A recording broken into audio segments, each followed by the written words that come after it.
Have you ever found yourself staring at the stars, wondering if there's something more, or felt a sense of emptiness even when surrounded by everything society tells you should make you happy?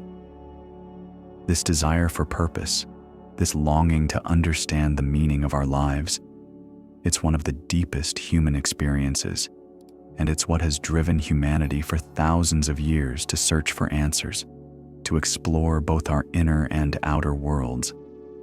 What you'll discover here is more than just a perspective. It's a journey that promises the truth your soul has been yearning for. By the end of this video, you'll see life in a way you've never seen it before. So, if you're ready to unlock the answers, to finally understand what's been calling to you, then stay with us. This could be the most meaningful discovery of your life. Across centuries and civilizations, philosophers, scientists, and sages have proposed countless theories to explain who we are, why we're here, and what purpose, if any, guides our existence. But despite our advances in science and technology, these fundamental questions remain unanswered for most of us, lingering like an itch that can't be scratched, a yearning that can't quite be satisfied. And yet, hidden within ancient texts is a path, a framework of wisdom that claims to hold the answers to these questions.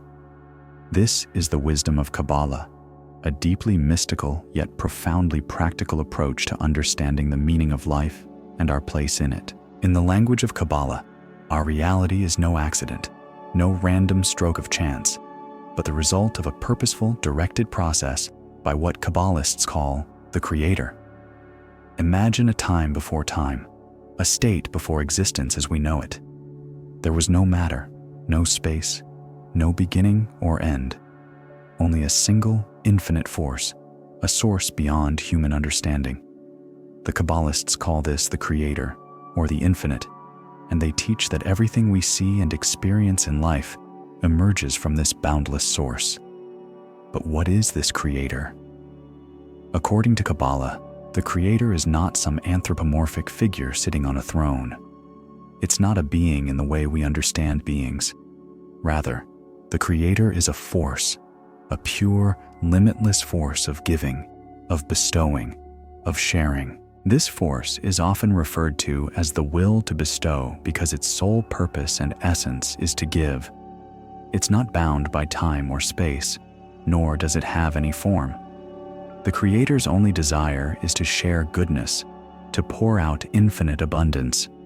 But if this Creator is a force of giving, a question arises: who or what is there to receive this goodness? In Kabbalistic teachings, there's a profound explanation.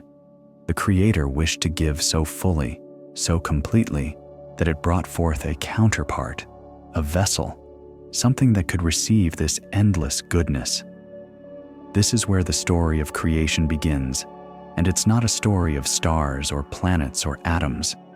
It's a story of a single act, a single creation, brought forth directly from the Creator's desire to give. This first creation, this vessel, is what Kabbalists call the will to receive.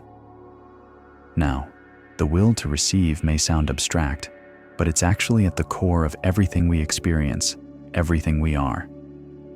This will to receive was not only created to take in the Creator's boundless abundance, but was itself endowed with a desire to do so.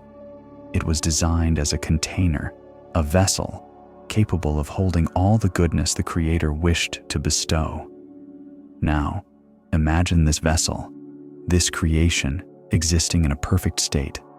It's completely filled with the Creator's light, experiencing the purest form of pleasure, bliss, and unity. There's no lack, no emptiness, no separation, just a perfect oneness with the Creator. In this state, the vessel knew only fulfillment. It was complete, yet it was passive, almost like a child in the arms of its parent. It received everything without question, without effort, without awareness of anything outside of that perfect unity. But here's where an interesting twist occurs. The Kabbalists explain that within this will to receive, something unique began to stir. the vessel became aware, not just of the pleasure it was receiving, but of the nature of the giver, the creator. This awareness sparked a profound question, a question that would ultimately lead to all of existence as we know it. What is the purpose of my existence? Why do I receive all this abundance without any effort? Could I somehow become like the Creator, who gives rather than simply receives? And so, a yearning was born. The vessel desired to be more than just a passive receiver. It wanted to achieve a kind of equality with the Creator, to partake in the act of giving, rather than remaining as a mere receiver. This yearning to be like the Creator, this desire for independence, for a sense of purpose beyond simply being filled, became the basis for everything that followed. In response to this yearning, a process began. The Creator, in infinite wisdom, recognized that in order for the vessel to truly experience fulfillment, it needed to go through a journey where it would transform from a mere receiver into something much more profound. And so, the vessel was broken, divided into countless fragments. Each fragment retained that original will to receive, but now, each piece would undergo its own unique journey, driven by a hidden desire to reconnect with the Creator, to rediscover that perfect unity from which it came. This division, this breaking, is what Kabbalists describe as the root of all creation, the beginning of all life, consciousness, and desire.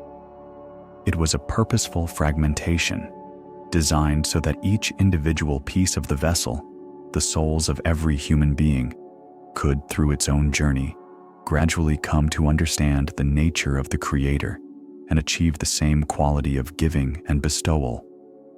Thus, in Kabbalah, creation is not simply a physical universe appearing from nothing.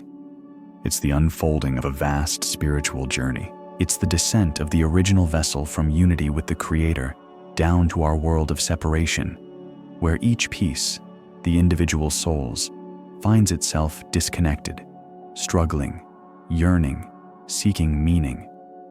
The world we live in, with all its pleasures and pains, its challenges and mysteries, is a carefully constructed arena where these fragmented souls can learn, step by step, to overcome their innate will to receive and develop a new desire, the will to bestow. Why is this important? Because only by going through this process, by struggling to rise above the will to receive, can each soul truly understand and appreciate the nature of the Creator. Each of us is given a unique path, a unique set of desires, challenges, and opportunities, and by engaging with these, by working to transform our own will, to receive into a will to bestow, we begin to reconnect with that original unity, that perfect state of oneness that we all long for, even if we're not consciously aware of it. To understand our journey, we need to look at what Kabbalists call the 4 levels of existence. This concept reveals how life unfolds from its most basic forms to the human soul, showing us how each level contains the seeds of the next, all pushing toward one goal: connection with the Creator. These levels of existence, known in Kabbalistic texts as domim, somim, chai, and mada, form a hierarchy, moving from the inanimate to the plant, to the animal, and finally to the human. Each level is an expansion of the one before it, gaining complexity, individuality, and purpose. But they aren't just levels of physical forms. They represent stages of spiritual development and the awakening of desires. Let's begin with domim, the inanimate level. Picture a vast, lifeless desert or a quiet mountain range. This level includes everything without movement, without individual desire: stones, minerals, planets, and stars. These exist in a state of stillness, maintaining their form with almost no change. There's no impulse for growth, no need to expand. In Kabbalah, the inanimate represents the most basic desire, a simple desire to exist, to be sustained, to remain as is. It has a connection to the Creator's light, but this connection is almost hidden, almost imperceptible. The inanimate is stable, unchanging, at peace, but also limited in its expression. Life. Next, we move to the second level, somim, the vegetative. Here, we see the beginning of growth, change, and development. Plants emerge from the earth, seeking light, reaching toward the sun, drawing in nutrients. Unlike stones, plants have an inner drive, a desire to grow and flourish. They exist as more than just matter.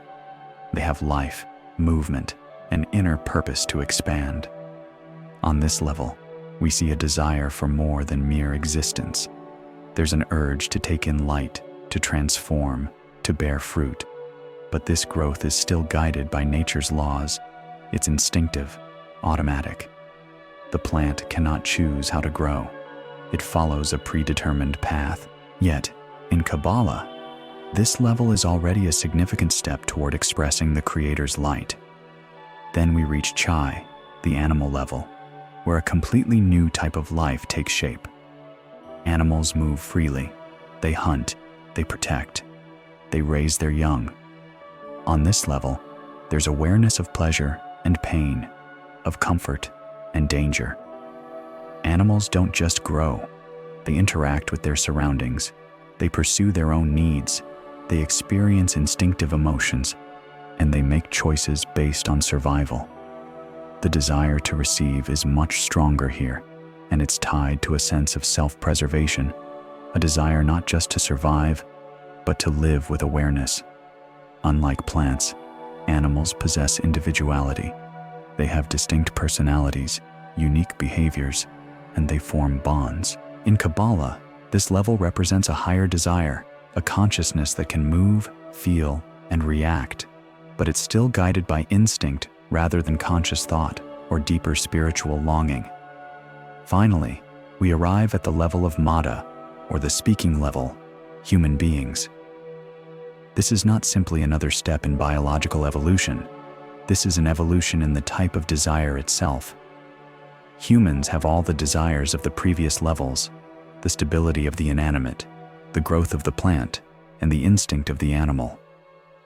But on top of that, humans have something else, an awareness of self, a yearning for meaning, a desire to understand our place in existence. This is the level where the question of purpose arises. Unlike animals, humans are not content with instinct alone. We seek answers. We yearn to create, to transform, to transcend. In Kabbalistic wisdom, this human level is the most profound because it reflects the Creator's own desire to give. The human soul has the capacity to question, to aspire, to experience the full spectrum of life and reach beyond it. Our minds can contemplate infinity, our hearts can feel compassion for others, and our spirits can seek connection with the Creator. This is the level where the desire becomes complex, layered, and sometimes contradictory. Here, humans feel the greatest intensity of both pleasure and pain, joy and suffering, because we are aware of our existence in ways that other levels are not. This level is where free will enters the equation. We can choose how to act, how to respond, and ultimately, how to shape our lives and spiritual journeys. But why is this hierarchy important? Because each level of existence, from stone to plant, animal to human, represents stages in the evolution of desire, and it is through the expansion and refinement of our desires that we draw closer to the Creator's light. The inanimate level is content to exist. The plant seeks growth. The animal seeks movement, pleasure, and safety. But humans, we seek something beyond ourselves. We ask questions. We look to the stars and wonder why we are here. We are driven by a need to transcend, to rise above our material needs and connect with something greater. And this is where Kabbalistic teachings introduce the idea that humanity's ultimate purpose is to reunite with the Creator. Our journey through these levels of existence is not random. It's a path set in motion by the Creator's desire to share boundless joy and purpose with us. Each level of existence is like a rung on a ladder, guiding us higher and higher, deeper into the mystery of life, closer to the divine source. On the level of Mata, the speaking level, we have the capacity to become co-creators, actively participating in our spiritual journey, learning to balance our own desires with the act of giving. In this sense, human existence is a precious opportunity. We're not just here to survive or to grow. We're here to transform, to cultivate qualities within ourselves that align with the Creator's giving nature. So, as we look at the 4 levels of existence, we begin to see life as a vast and intricate process of spiritual evolution. The desires that animate a stone, a tree, an animal, and a human being are connected, flowing from the same source. But each level is a unique expression of that original will to bestow. It's as if the Creator placed a spark of divine purpose within each level, each form of existence, gradually bringing it to life in us, in humanity, where it can reach full awareness. In our journey to understand life through the teachings of Kabbalah, we arrive at one of the most essential aspects: reconnection and spiritual work. Kabbalah suggests that every soul at its core has a singular purpose: to reunite with the Creator. This is no ordinary reunion. It's a conscious, intentional journey back to our true essence, achieved through active spiritual work and inner transformation. But how does one practically approach this reconnection? What exactly is spiritual work, and why is it so vital in our path toward fulfillment?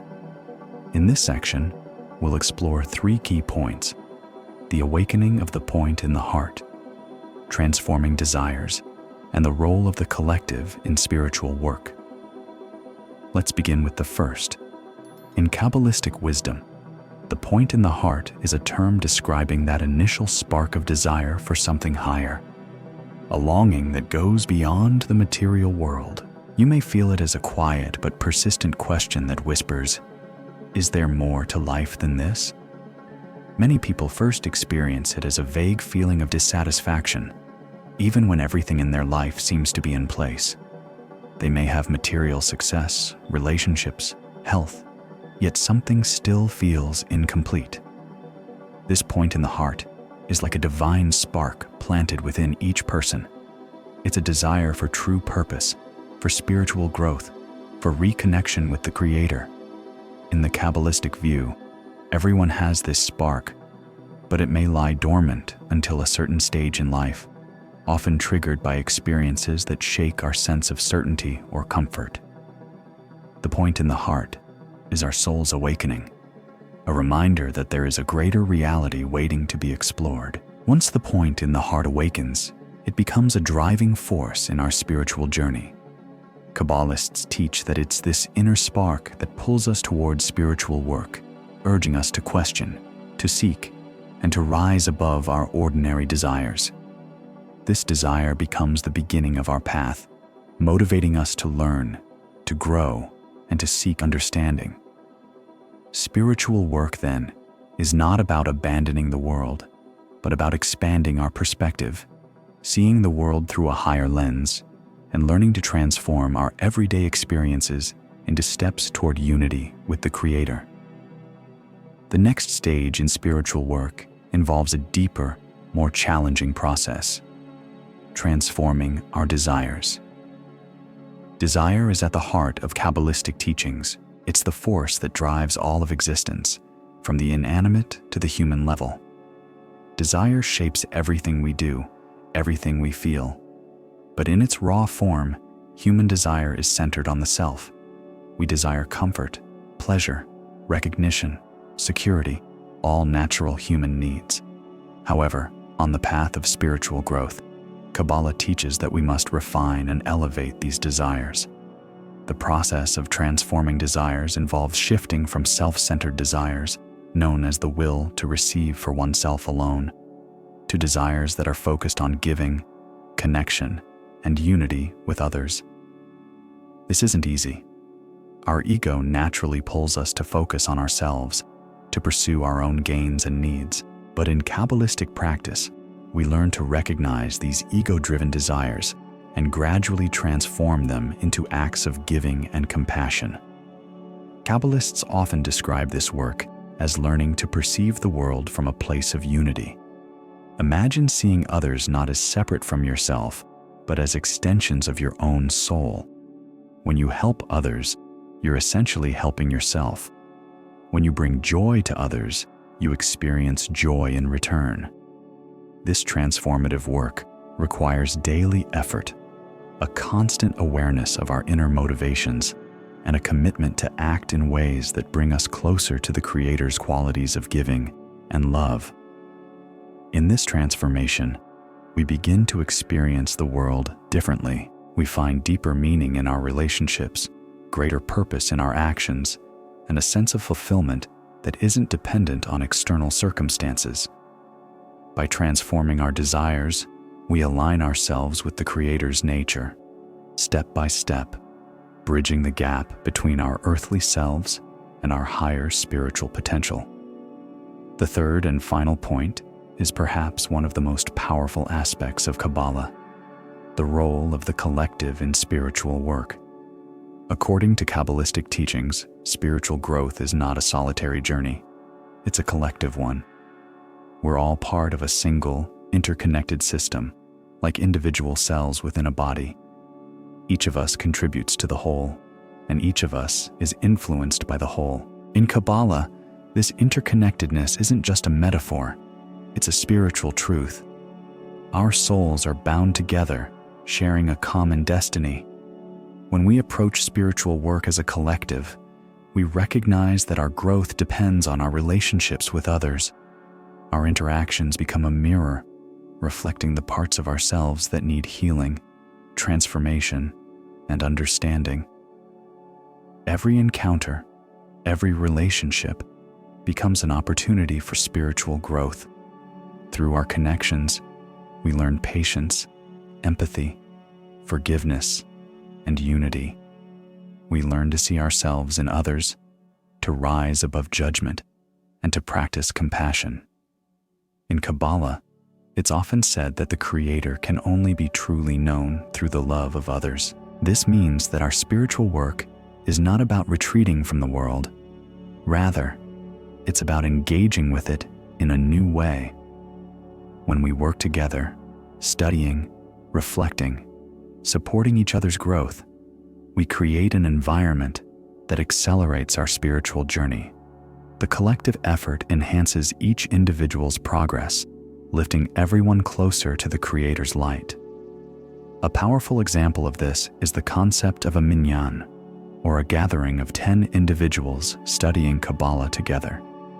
This group is not just a study group, it's a spiritual vessel.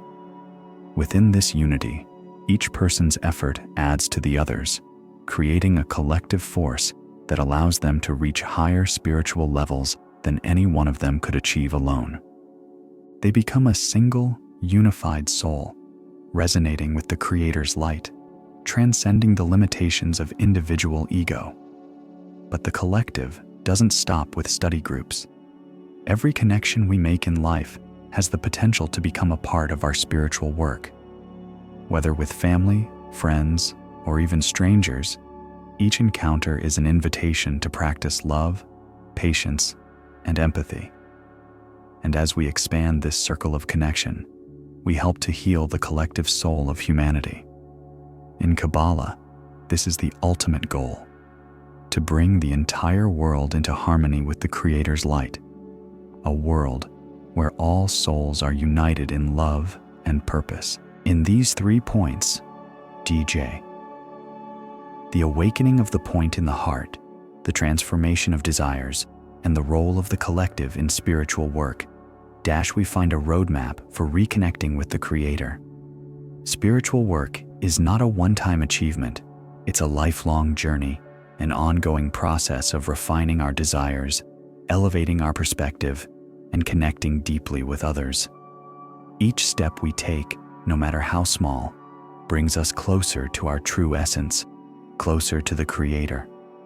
Our perception of reality is perhaps one of the most profound topics in Kabbalistic wisdom. According to Kabbalah, what we experience as reality is not a direct, objective world, but rather a reflection, a mirror of our inner state. It's an idea that shifts everything we think we know about life, the world, and even ourselves.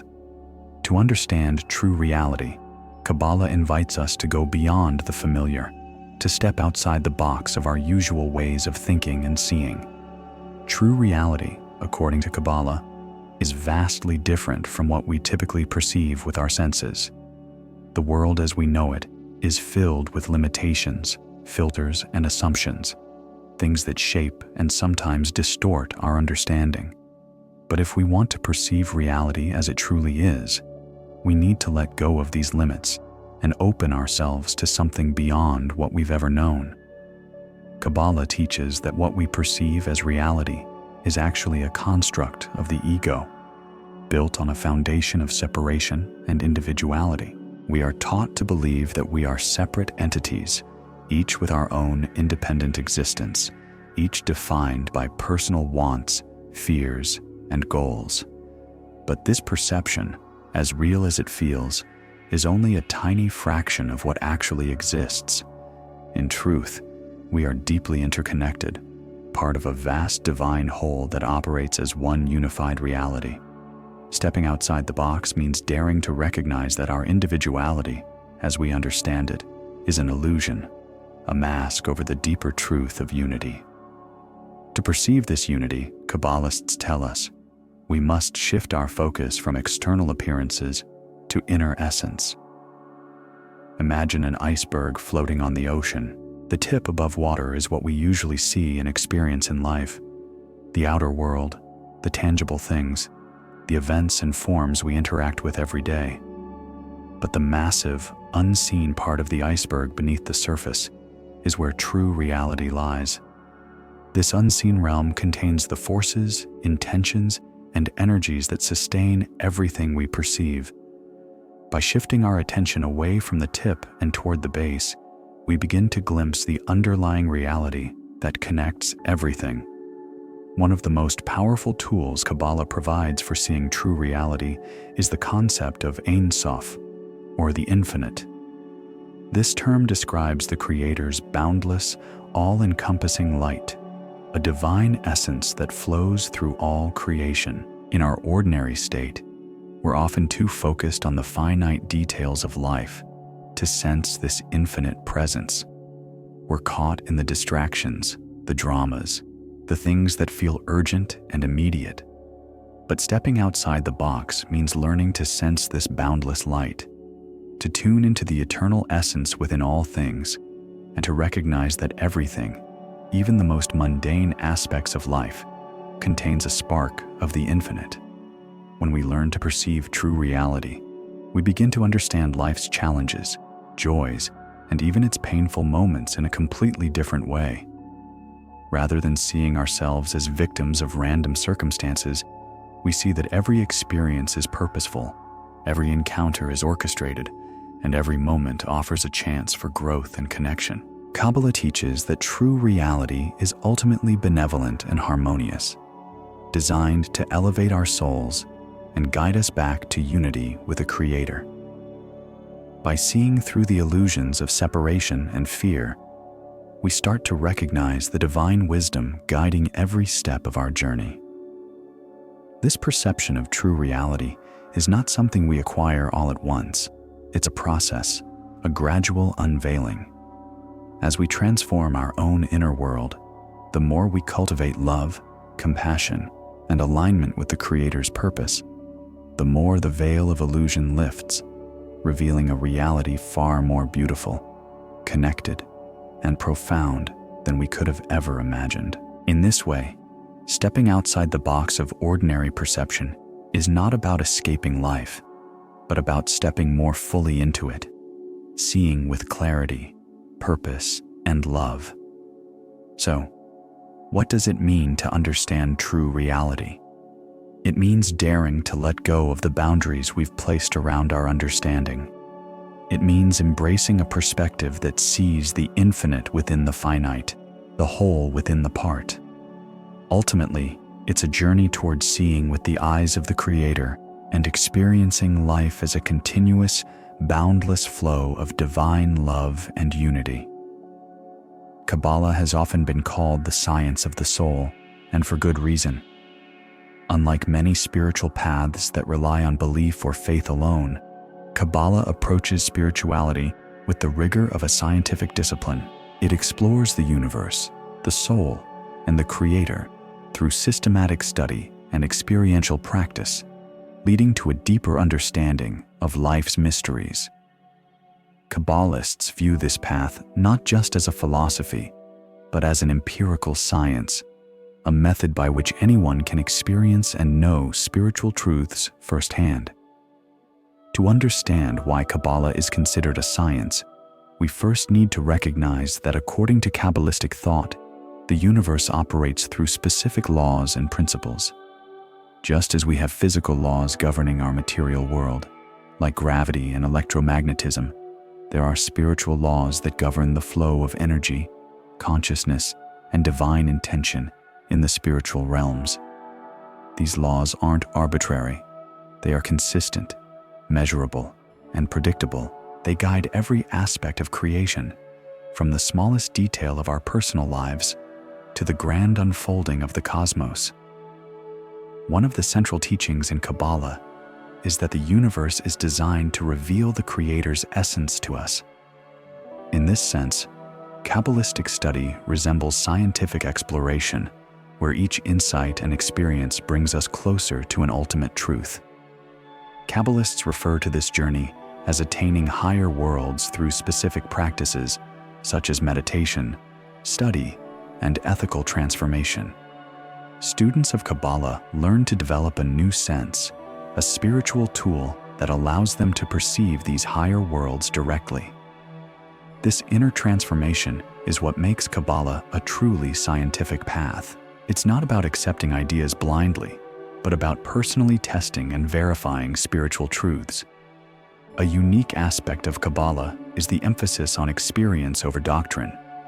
Kabbalistic texts, such as the Zohar and the Tree of Life, contain precise descriptions of spiritual realms, the structure of the soul, and the nature of divine energy. But these aren't abstract concepts. They are detailed guides meant for practical application. When studying these texts, Kabbalists are not just learning, they are actively experiencing. Each lesson, each meditation, is designed to bring them closer to a direct encounter with the divine, to feel and know the Creator's presence and purpose. This is where Kabbalah departs from simple philosophy or theology and becomes a science of direct experience. In Kabbalistic science, the ultimate goal is transformation. Every stage of learning, every spiritual tool and technique aims to align the individual more fully with the Creator's will, moving from self-centeredness to a state of oneness and giving. Kabbalah teaches that as we climb this ladder of transformation, we're not only gaining knowledge, we're actually altering the very nature of our souls. This process is as precise as any experiment, with each level of spiritual attainment following a systematic and predictable progression. The experience and insights of one Kabbalist can be shared, tested, and verified by another, establishing a legacy of wisdom passed down through generations, forming the empirical foundation of this spiritual science. To walk the path of Kabbalah is to be both a student and a scientist of the soul. It requires discipline, curiosity, and a willingness to question and explore.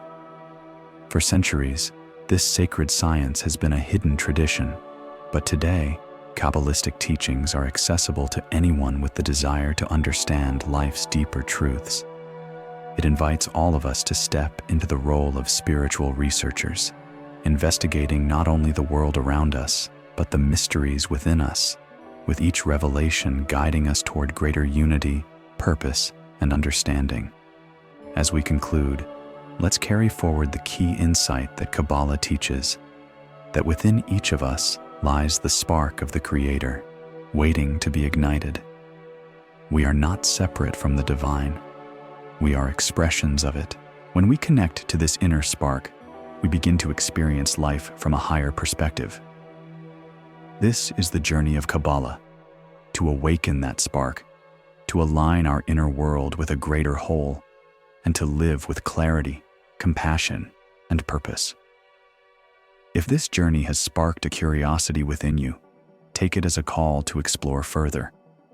Kabbalah offers endless wisdom, and with each step, the path becomes clearer. Remember, the world around us mirrors the world within us, and as we transform ourselves, we also transform the world. Thank you for being part of this exploration, for opening your mind and heart to new possibilities. May you carry these insights forward. May you continue to ask questions, to seek, to learn, and to grow, because the path of Kabbalah is ultimately the path to discovering your true self. And in that discovery lies the deepest peace, the greatest love, and the highest purpose.